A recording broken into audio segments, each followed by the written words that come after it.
Hi everyone, welcome back to this channel. In this tutorial, I will show you how to complete the, of course, bird quest from the NPC Bailey J in Heartopia.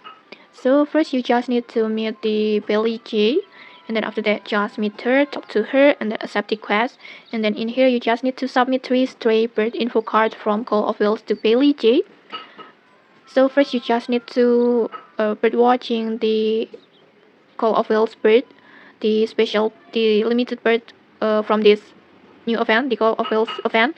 And then after you successfully get to bird info card, just go back to Bailey J and then just submit the 3 info card like this,